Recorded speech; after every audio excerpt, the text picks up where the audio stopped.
Deputy President Rigathi Gachagua is a worried man. In recent weeks, he disappeared from the public gallery until eyebrows were raised. And when he reappeared, he came back like a wounded lion, throwing punches at people he says are fighting him. So the problem, Senator Mandago, is a few leaders from this region who have proximity to the president. Ndio wanakoroga siasa huko kwetu. Kudanganya watu waanze kupanga mambo ya 2032. That is a problem there. Now let me tell you. Mimi naomba watu ya bonde la ufa. Tafadhali. The DP did not mince his words while attending a function on Saturday in the Rift Valley. He says those fighting him are so close to his boss, President William Ruto, seemingly accusing politicians and leaders from Ruto's Kalenjin community. Sisi tuliunga Rais Ruto mkono kwa hiari yetu na kwa kupenda. Na tunaendelea kumuunga mkono. Tunaomba heshima kidogo. Msijaribu kutupangia siasa ya Mlima Kenya na kutupangia uongozi wa Mlima Kenya. Nyinyi mupange siasa yenu na uongozi wenu. Siku Rais William Ruto atastaafu after 10 years. Sisi hatutaingilia vile mnataka kupanga, nyinyi mtapanga wenyewe. So why is Gachagua a worried man? Now we have to come back to central Kenya, where I am today.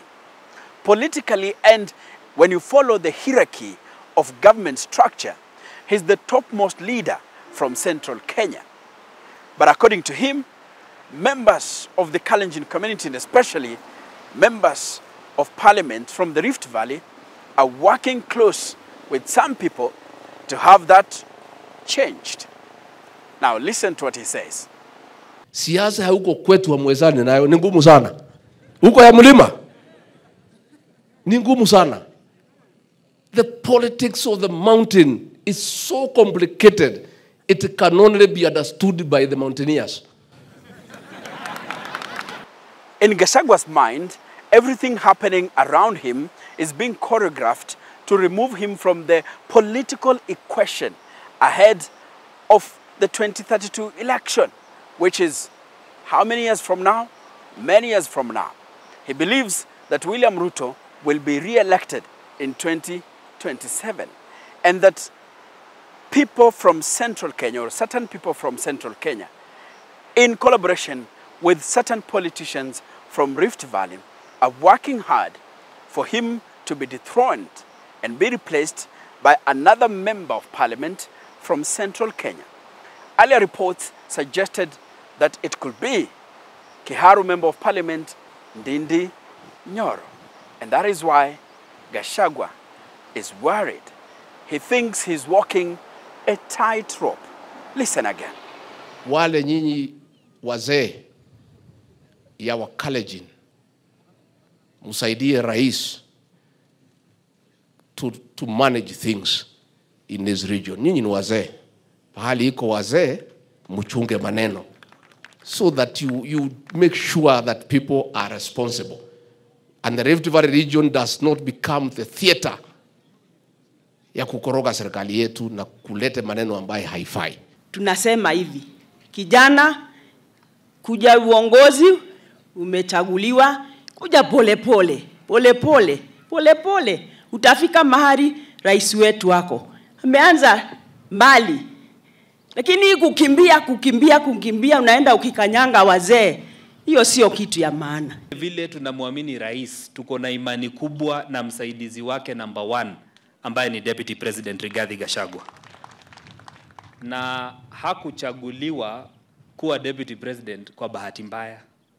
Tulipima wale wengi walikuwa kwa Hustler Nation. He was found to be very loyal, mtu mwaminifu, mtendakazi na mtu shupavu. Deputy President Rigathi Gachagua is the second most powerful man in the country. In the government structure, he is the principal assistant to President William Ruto. But he thinks his position is no longer guaranteed. And why is that so? Rigathi Gachagua has been in government for too long.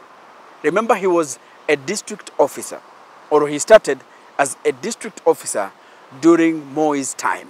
He has seen what used to happen to vice presidents and how they could easily be sidestepped by the man in command. Now, he saw what happened to President William Ruto when he was deputy president during Uhuru Kenyatta's time. He knows what they went through, and so he knows anything can happen in politics. And he sees signs are not favoring him at this point in time. He has seen, in most cases, younger politicians come against him. Mimi kama kijana ndashikana mkono na wale viongozi wengine vijana, watu kama Ndindi Nyoro, sisi tunamheshimu, ni kijana kama sisi. Mtu kama Oscar Sudi ni kijana kama sisi.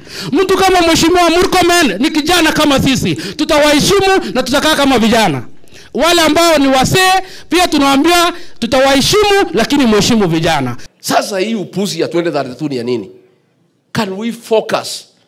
And I am saying, I, Rigathi Gachagua, have a responsibility to help President William Ruto succeed, so that those who want to succeed him can succeed him when he is successful. Wale munataka kurithi mungoje mimi nimsaidie afaulu. Siko namna hiyo watu yake sasa. Now, for him to safeguard his position, Rigathi Gachagua decided to go mute, and perhaps, and as he says, to re-energize and re-strategize. And he has not just come back. He even is calling upon his adversary in the last election, former President Uhuru Kenyatta, to come to a table and have a chat. Well, that does not happen to a man confident of his position in government and his position in his community. Remember, the Kikuyu community is the most populous community in the country, and number 2, has the biggest share of registered voters. That means the Kikuyu community has a bigger share or a bigger say in who becomes the president of Kenya, as it happened in 2013, 2017, and 2022. So Rigathi Gachagua knows it too well, and that is why he's decided to fight head on.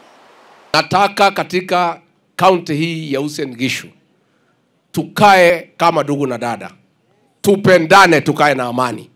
Hapa tuko na majamii ya kila aina, na tunataka uungano, umoja wa Wakenya katika kaunti hii, na tuishi kwa amani. Vijana huenda saa nyingine wako na mbio kidogo. Tulizeni mbio, kwanza tushikilie, tujenge taifa. Wananchi waweke pesa mfukoni, na wakiweza pesa mfukoni tutaweza kuwa na urahisi wa kuambia watupatie kipindi kingine tukimaliza kipindi ya kwanza. Well, leaders from the Rift Valley have indirectly rubbished claims made by Rigathi Gachagua. Wewe ukiwa kiongozi huko juu, kuwa kiongozi wa kushikanisha viongozi, kuwa kiongozi wa kunacha viongozi wadogo. Usiwe kiongozi ukiona mtu anataka kutokea pale unataka ngonge kichwa. Hapana. Sisi wote tukiomba kura hii ya Kenya Kwanza, tulisunguka tukiwa timu kubwa, tukianzia akina Waiguru, akina Ndindi Nyoro, akina Ishungwa, akina Moses Kuria, watu wengi. Led by Transport Cabinet Secretary Kipchumba Murkomen, they say, or they told Rigathi Gachagua to focus. Hii maneno mengine ya fitina hili tunaona hapa, sijui nani anafanya nini. Na William Ruto, hakuna mtu anabebea William Ruto akili. William Ruto ako na akili yake. Hakuna siku Sudi anazabebea William Ruto akili. Tafadhali tuheshimiane na tufanye kazi, na tuache kuunganisha wananchi, na tuache kuunganisha watu na ukabila. Hii maneno ya ukabila sijui tutafanya nini. Kuna watu ukitoka kwa ukabila jioni wamerudi kwa ukabila. Sasa unaona mtu anazunguka anasema ati anataka kuwa kingpin wa Kenya, na akifika hapa nyumbani Kenya wanao miliweti ndio nao, sijui ngiro nao. Sasa ngataba ngubika hapa. Lakini vile aliassume kiti ya kuwa deputy president, Sisi wote tuko nyuma yake, na tukimalizana na rais, hapo mbele tutajipanga na Rigathi Gachagua, Mwenyezi Mungu akitufikisha. Rigathi Gachagua has decided to fight head-on, even as Kenyans keep a close eye on political developments in President Ruto's UDA party. Will Rigathi Gachagua succeed or not? My name is Enoch Sikolia, and I am the Kenyan Historian.